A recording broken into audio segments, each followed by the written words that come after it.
Power begins from within. If you're aware of who you are, if you're aware of what you're good at, what you're not good at, if you're able to see how emotions kind of govern your life, if you can learn what your weaknesses are and how to control them, you can't ever get complete control, but awareness is almost enough.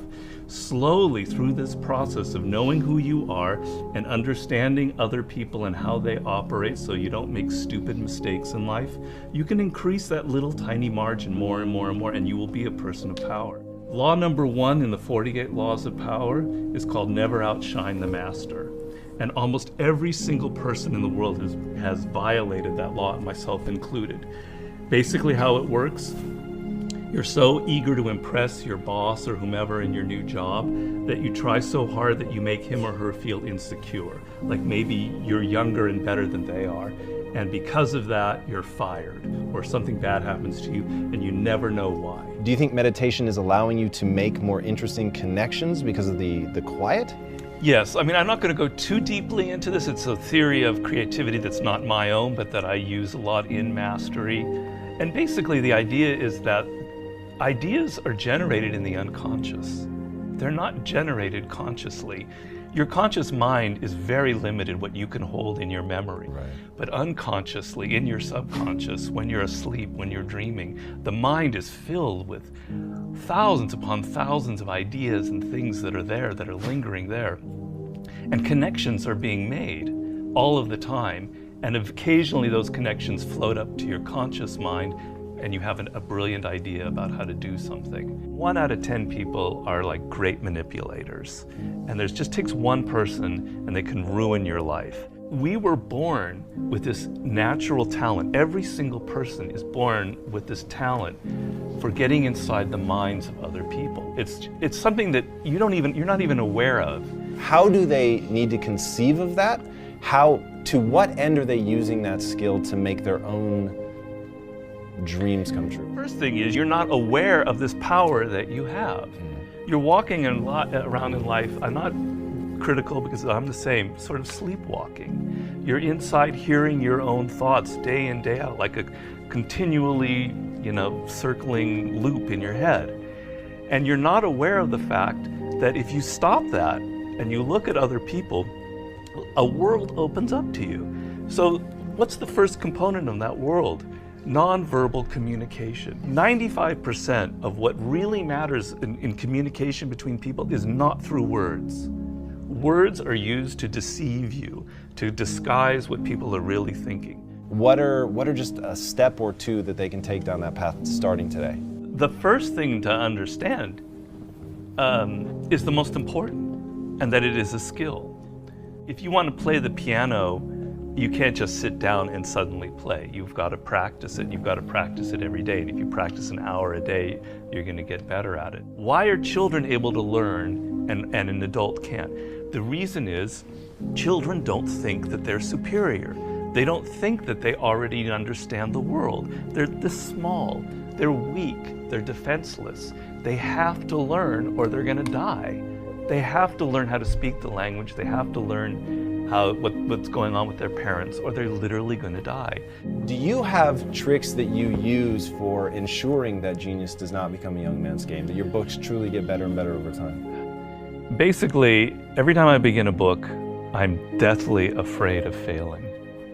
I feel like, it's not going to sell as well as the last book. I'm losing it. I got to go back to square one. Each project, each thing that you do in life, you have to kind of create that feeling in the gut like, I don't know if I'm going to be able to pull it off. I don't know if I can go 12 rounds with Floyd Mayweather this time. I don't know it. The secret really to success in life, I have to say, is retaining, I talk about this in Mastery, is retaining your childlike qualities. If you're completely a child, that's not going to work. Negative capability is rule number 1 for being a creative person. And if you don't follow anything else in Mastery, that would be enough. The ability to keep 2 ideas that contradict each other in your mind without feeling uncomfortable, without having to come to a conclusion. You can think about something without rushing to judgment and conclusion. You can be in the moment. You can say, well, it could be this, it could be that, it could be that. And you don't have to decide whether it's A, B, or C. You're open to adopting 3 or 4 different viewpoints. If you love music, don't quit your job and play guitar. Like, you're gonna have a hard time feeding your family. But you have advice for them. What is that advice? Yeah, but people say, live your passion. So these are cliches, and nobody changes their life based on a cliche. You've got to do hard work, and to do hard work, you have to have a roadmap. Somebody has to show you step to get there. Working for yourself, starting your own company, doing what you love should be everybody's goal. The process begins by first knowing what you really love. And believe me, I do a lot of consulting. A lot of people have no self-awareness. They don't even really know what it is that they were meant to do in life. They loved music when they were a kid, but then they got into law or whatever because of their parents, and then they don't know who they are anymore. Well, do I really like music? You got to go through that process first of figuring out what it is that really connects to you in a deep, visceral way, what you loved when you were a kid, what still excites you. Once you go through that and you understand it and you've got some clarity about it, okay, how do I incorporate that in my life? So if you're 23 years old, it's a little easier. I love music, but I'm not a musician because I've not been practicing it. I just love music. But I have a real good sense of business. I've been studying business and I have an MBA, etc. Okay, I've got to now find a way to craft a career that combines my knowledge of business and my love of music. And if I follow that and I do it smart and I plan it out, eventually what starts out with more business than music will end up becoming more creative as I get better and better at it. How do you prepare somebody to survive that initial stage of boredom and pain? Well, pain is great. You've got to embrace pain. Pain is pleasure. You've got to make the connection between the physical and the mental. Well, you know that when you're exercising, when you're running or you're working out or whatever, it hurts, but it leads to something pleasurable. You have to be able to translate that to mental things. And if you make that switch in your mind, it is mind-blowing what can happen to you.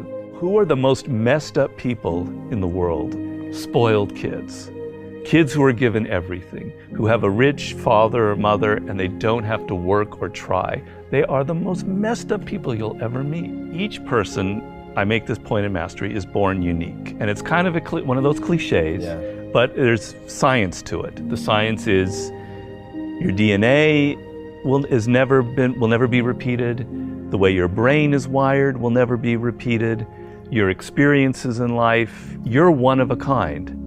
And it's an amazing thought if you think about it. Of all of the billions of humans that have lived and will ever live, there will never be anybody who is wired like you are wired. And the problem in life is as you get older, you can become more and more like other people.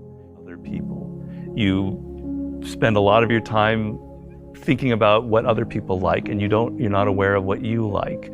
You go into careers because you listen to other people. If you look at all of the brilliant people who've succeeded in life, if you look at a Steve Jobs, you look at an Elon Musk, etc., there's nobody else out there like them.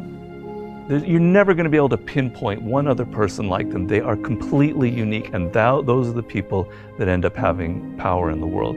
So if you're going to be able to create that website, that blog, that whatever it is, that startup that is different, that has its own niche and reflects you, something good will happen from it. Control people's perceptions of reality and you control them. It's a great military strategy.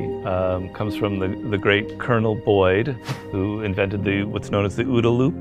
And he came up with the OODA loop, which means orientation, observation, decision, action. You have to observe what is happening, orient yourself into the context of it, decide what you need to do, and act. We want to believe that there are shortcuts to success. We want to believe we can take a drug or we can do something that'll make it quick and easy. But the truth is, it takes grit. It takes persistence. So it's hard to understand what could happen to you in 10 years in a visceral gut way of what it means to have failed in life. And to me, failure in life is not having money. It's not realizing your potential. You're 60 years old and you said, I could have been this, and I never did it. That's like the worst thought I think anybody can have. And you don't think about it in the moment because your life is okay, but you've got to wake up and understand that there's an urgency here, and that if you're not practicing something now, if you're not aware, if you don't have a path towards something better, you're rotting on the vine, and that day of reckoning will come at some point, and it will be painful. You're not going to feel it suddenly, it'll be slow, but it'll come and it won't be good. Just being aware that you now have a plan is enough to lift you out of that depression. Okay, I'm working at Burger King, but I know I'm going to get to this community college and get a degree here after I save enough money. Having a goal is will change you completely from being depressed or not taking care of yourself to being energized and moving in the right direction.